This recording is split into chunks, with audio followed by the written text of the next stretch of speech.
Paid search ads are the best way for you to get direct bookings for your vacation rental business. Google earns $146 billion per year from paid search ads. Google paid traffic is the highest intent and highest converting traffic that you can access instantly. So before we dive into all the reasons why running paid search is a good idea, let's run through the basics of what paid search actually is, specifically from the Google point of view. So if you've done a search before on Google, you've probably seen these 4 ads show up at the top of the search results page. I did a search a moment ago for vacation rentals, and I found the following ads showing up. The top ad is for Vrbo, the second ad is for Vacasa, the third ad is for Airbnb, and the fourth ad is for Evolve. These 4 ads that are showing up obviously are predicated upon the search that I did, the location that I'm searching from, and which advertiser here chooses to bid on this specific keyword. These make a lot of sense to me. You should understand the basics of running paid search before you dive in, and I just wanted to share a few of the most important terms and the most important concepts that you should understand and spend some of your advertising budget running paid search campaigns for your vacation rental business. So the first is CPC, or cost per click. Cost per click is the amount that you pay to get a single visitor to click on one of your Google search ads and visit your website directly. Now, there's a lot of different new bidding strategies out there where your ability to control the CPC, or cost per click, is a lot more restricted than it's been in the past. But for the simplicity of this video, let's just say that you can set your bids manually, meaning you could choose to spend $1 per click and then drive that visitor to your website directly.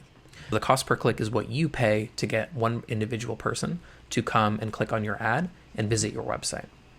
Now, your daily budget is how you control how much money you're actually spending in getting that traffic to your website from. For example, let's say you set a daily budget of $10 and your bid was $1 per click. You would get roughly 10 clicks per day in that scenario directly to your vacation rental website. Now, you can spend a little bit over your daily budget. There may be situations where you have a day where you spend $15, for example, and then a day where you spend $5. But over a 30-day period, you'll always spend the daily budget times 30. So your daily budget is really what allows you to control what you want to invest and what you want to spend in the paid search channel with Google search ads specifically. The most natural thing to talk about next is the keyword or query that you decide to bid on inside of Google search. The keyword is something like Destin, Florida vacation rentals. That's the term that you're choosing to bid on inside of paid search. Keyword and query, these things are interchangeable. They mean the same thing. Again, on some of the newer Google search ad products, you actually don't necessarily have to select a keyword. You could select a certain page and allow Google to select keywords for you. But again, for the simplicity of this video, we'll talk about the more default campaign types where you select which keywords you decide to bid on and therefore what you're willing to pay for them and your daily budget. And lastly, the thing that the end consumer sees, if you will, is the ad copy or the ad creative. The ad copy or ad creative is the actual text that shows up when someone does the search. So from a moment ago when I did my search for vacation rentals, we can see here that the ad copy that Vrbo is deciding to run, the headline is Vrbo Vacation Rentals, Find the Best Place to Stay. For Vacasa, it says Find a Vacation Rental, Vacasa Vacation Rentals. Those are the headlines. The descriptions, as you can see, were under the headlines. Vrbo's is Find Vacation Rentals with your favorite amenities, Wi-Fi, private pool, kitchen, and more. Compare vacation rentals with Vrbo, wide variety for all budgets and family sizes. And then they have some additional ad features, including structured snippets and site link extensions as well. But the ad copy is what the guest actually sees when they're looking at your ad, and most importantly, deciding if they're going to click on your ad or an ad from your competition or a national brand like these that I'm showing here on the screen. Once they click on that ad, naturally, they're brought to a landing page. Now, most importantly, this should be a landing page that you control, your own vacation rental website, or your own landing page that you have access to, so that you can track the results of what that traffic does when it comes into your landing page. It's not really a good idea, or it's not something that we recommend for you to run a paid search ad and send it to an Airbnb listing page or a Vrbo listing page. You can do it. It's technically possible to do that, but we wouldn't recommend it because you can't track the results of your advertising efforts and know what's actually driving results and what's actually converting into leads and bookings. We don't actually know what's converting into leads and bookings on that page. So it's always optimal to make sure that any paid search campaign that you're running, you're sending that traffic to a landing page or website that you control so that you can track the results from that campaign. So now that we have the basics down, let's talk a little bit about what I'm calling the Great Reset. Because as we're recording this video, it's the end of summer 2021, and in the spring of 2020, we had this great reset, right? The amount of money being spent on Google paid search ads, specifically in the short-term rental, vacation rental, or even, just general hotel hospitality space, obviously went down to zero in many cases. COVID had an immediate impact on the paid ads budget of every single travel brand on the planet. It wasn't just the local vacation rental manager that we typically work with that lost their budget or decided to not run ads. It was the biggest companies in the world, the OTAs, even the hotel-specific sites, Booking.com, Expedia, and of course the large vacation rental brand marketplace websites, Airbnb, Vrbo, etc., as well as the individual manager. So spend went from millions, tens of millions, down to pretty much zero during this time frame.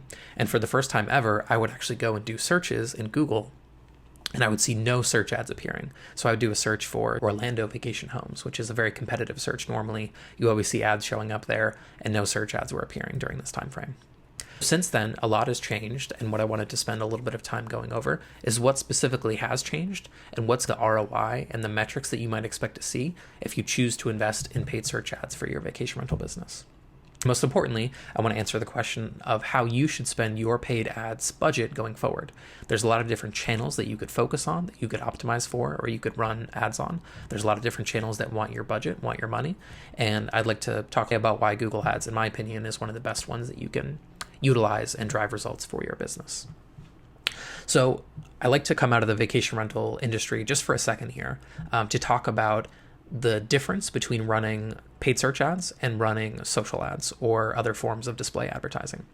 And I'm going to pretend for just a moment that we don't own a vacation rental business, and instead we own a storefront, a physical storefront, let's say in a mall or something like that. And just for the purposes of the demonstration, let's say that we own a jewelry store. So in this scenario, what I like to draw an analogy between is if you owned a jewelry store, interruption advertising or display advertising, social advertising is like people walking past your storefront. Maybe they're there to go to a different store, they're walking past, and you tap them on the shoulder and say, hey, look, I have a special, I have a deal, I have an offer on this particular ring or this particular necklace today. Would you like to buy it? And of course, that form of advertising and marketing can be very successful. We run lots of different social ads, we run lots of different display ads, but they're always the minority of our budget because we find that they typically don't convert at the same rate as putting money into paid search campaigns. So in this analogy of having the storefront, we're stopping interrupting people in what they're actually were there to do, and we're trying to pitch them on what we have to offer. And again, this is a completely valid strategy, and of course it can drive results. That's like running a Facebook ad, right? They go on Facebook, they're there to look at funny pictures or cat memes or their friends or family, and you're stopping their scroll and you're trying to get them to come over to your business and say, hey, look, I have this great vacation rental, or hey, look, I have this awesome ring that I can sell you, whatever the case may be. The difference between a Google search ad and interruption advertising like social advertising is the difference between someone walking by your store, you tapping them on the shoulder and interrupting them, and someone walking specifically into your store and saying, I would like to buy that necklace. Because ultimately that's what a search on Google really is. When someone goes into Google and searches Destin, Florida beach homes, we know exactly what they're looking for. And if we have the inventory to match what that guest is looking for, we have a collection of beachfront vacation homes in Destin, Florida that we can rent to that guest. Naturally, there's going to be a much, much higher, a significantly higher conversion rate on that traffic. And we're going to be able to get significantly better results from spending money on Google paid search ads as opposed to spending money on social advertising platforms like Facebook, Instagram, or even just running other forms of display advertising on Google. The difference between sort of interruption advertising and that targeted message that's getting right out to that correct person is significant in my experience, and that's why we typically advocate to put the majority of your budget into paid search ads if you have inventory that matches the demand of what people are looking for on Google. So I wanted to share some numbers to put this into a more realistic frame of what you might expect if you were to choose to spend your advertising dollars, your advertising budget on Google search ads. Over the last 12 months, we took a look at our MCC, which is Master Client Center account inside of Google, and we've spent just a shade over $1.6 million of collective ad spend on non-branded search. We'll come back to non-branded in a moment. So over the last 12 months, we've tracked $18.5 million in bookings, online bookings, coming from that ad spend. And really what this means is that this is the gross booking amount as well, just to be clear. So we're not accounting here for profits or commissions or fees or anything like that. We work with some clients that get a 15 or a 17% commission rate. We work with other clients that get a 50% commission rate. So we can't necessarily know the profit just looking at this number at a high level. the average return on investment, when we look at non-branded search over the past 12 months, has been right around 11x, which means you put $1 in, you got roughly $11 back in gross booking value during this last 12-month time frame. Now, that's actually an increase. We looked at numbers from 2019, we looked at numbers from 2018, and many of our clients were getting somewhere between 7 and 9 return on investment. So they were spending $1 and getting back between $7 and $9 per ad dollar that they were spending inside of Google. So the average return has actually increased a good clip since this great reset time period from the spring of 2020 into the late summer of 2021. Naturally, that makes sense. The demand during this last 12-month period has been significantly higher than normal for most vacation rental destinations that we do work with. So the return has been stronger as well. Even in some cases where the CPC went up, meaning there was more advertisers bidding and looking on those same keywords that we were, we still got a better return on our investment because the conversion rate or the overall booking value went up as well. So if we're paying more per click, that all works out well if we're getting more bookings at the end of the day, and those bookings are returning a higher dollar value into the actual bottom line. So obviously, tracking your return on investment is as important as it's ever been, but it's also harder than ever because some of these platforms out there that we rely on to give us some of this data back, like return on investment or conversion tracking, or some of these different elements, are making it tougher for the average marketer or the average small business owner to actually understand what's going on. So there's a feud, if you will, between Apple and Facebook. And Apple is now making it significantly harder for apps like Facebook, for example, to show the data and the numbers, the pixel tracking coming from their app into people actually booking and making results online. So this sort of thing, I suspect, will continue. This isn't the last that we're seeing of this particular model or of this particular issues or problems. And you may have seen some warnings like this if you've logged into a Facebook ads account recently, where they say that the results may not include conversions or numbers or data around people who have opted out of ad tracking on iOS 14.5 or later. I suspect that this is going to get more severe over time. It's not going to get easier. I suspect it could be harder. What you want to rely on is having an analytics platform on your website, like Google Analytics, to see the results of your ad spend, whether that is Facebook or Google or even coming from other channels. Google Analytics data is good, but it can be a little bit misleading. So I wanted to talk about that for a few minutes just to decide, or just to explain a little bit better, why a click doesn't always lead directly into a booking, at least not right away. I certainly would prefer if that's the case, because there are situations where we're spending money, some of our clients' ad budget, into campaigns, and we're seeing lots of clicks come into the website. We're not always seeing an immediate result right away. And there's a lot of different factors why that may be the case, right? People don't typically do a search like Destin, Florida vacation rentals, click on an ad and book the first property they see. They're going to browse around, they're going to look at different websites. The normal travel booking behavior is something that makes our ability to track the results from paid search or any sort of digital advertising a lot more difficult, unfortunately. So we have an example here of a client that we're working with who's done $1.2 million in direct bookings this year on their website. So of this $1.2 million, according to the Source Medium report in analytics, $510,000, which is around 40% of that revenue, has come from Google Organic as the last touch point before they converted. Direct has driven $331,000, which is around 26% of that revenue. Google CPC, which is our paid search ads that we're talking about here, has driven $268,000 in revenue, which is around 21% of the overall revenue. And then we get into very low numbers. The fourth place option source of bookings is actually Yahoo organic traffic. They did $35,000, which is only 2%. So naturally, in this case, as you can see, their top three traffic sources, Google Organic, Direct, and Google CPC, account for well over 80-90% of the tracked revenue for this particular website. Just to share some more numbers, this client's average booking value is $2,500, and they've done 495 reservations or direct online bookings during this time frame. When you dig a little bit deeper into analytics, you'll find this particular report that's called the Multi-Channel Funnel Report. So what this lets you look at is where people actually visit, the ways that they visit your website before they actually make that purchase or make that conversion, assuming they're using the same device, assuming they don't clear their cookies between those different browsing sessions. And that's just to get off on the right track here. That's a faulty assumption as well, because people do often switch devices. People do sometimes clear cookies or use different browsers to look around at your website. One scenario, they may be looking inside of an app, like their email app, and then they may later come directly to your website and convert that way. So just know that this report, although it's useful, doesn't necessarily paint the full picture of how people use the website in the real world. But as we look in this website, you'll see that the paid search channel contributes a significant amount of first visits to the website. So 4 of the top ways that people actually visit this website is by doing a paid search and visiting the website directly first. Then they actually, in some cases, return. In some cases, many times they return 5, 6, 7, 8, 9 actual browsing sessions before they actually make their reservation or make their online booking. So all the different examples that we look at here are ones where paid search was the first visit, or it was along the path, but it was not the last visit. It wasn't the final visit that they made. They didn't click on a Google ad last before they actually made their online reservation. They used the Google search ad to find this particular client, browse around, look at the properties, or they used it when they did a very specific search. Let's say it could be someone looking for pet-friendly vacation homes in a destination, something like that. They clicked on those paid search ads, and then later came back multiple times before they actually converted. In these examples, none of these actual conversions where the paid search ad was not the final click before they made the booking are going to be counted in Google Analytics as a paid search booking.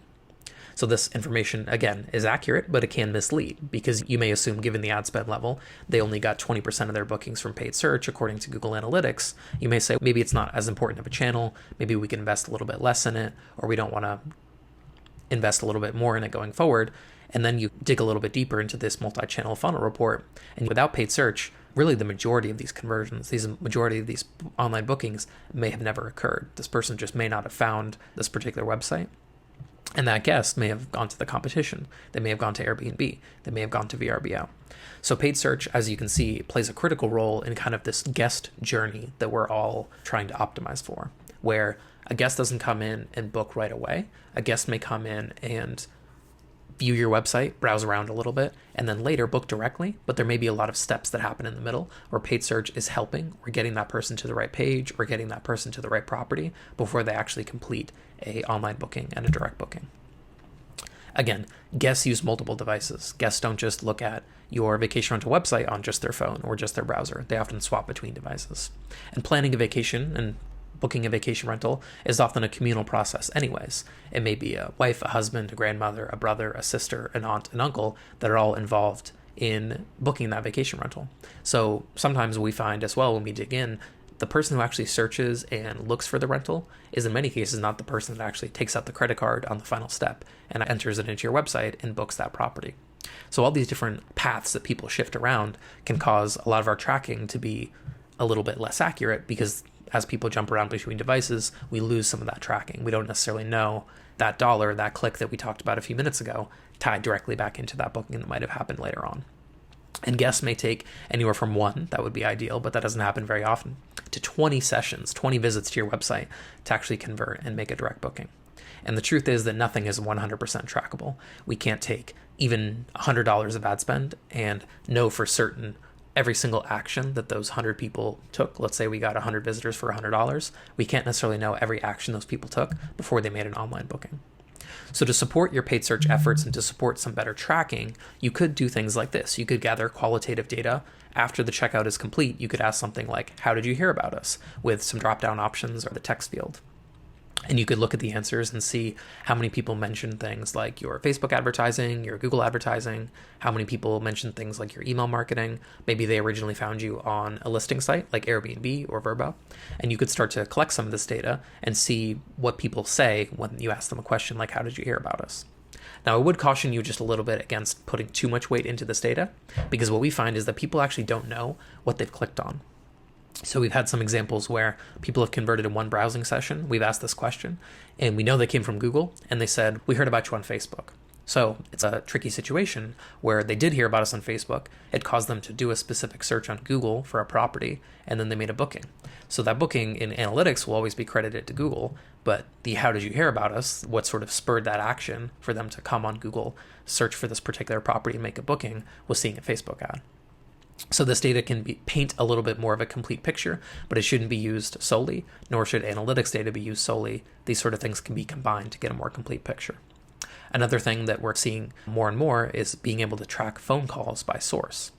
So if you know that people are calling in, you can sometimes get a little bit more of a complete picture because phone calls typically happen before the actual booking occurs in many cases. They may call and have a question about a particular set of amenities in a property. They may have a question about cancellation policy. They may have a question about rates or fees. And sometimes those phone calls precede the actual booking, whether that happens on your website or whether that happens over the phone.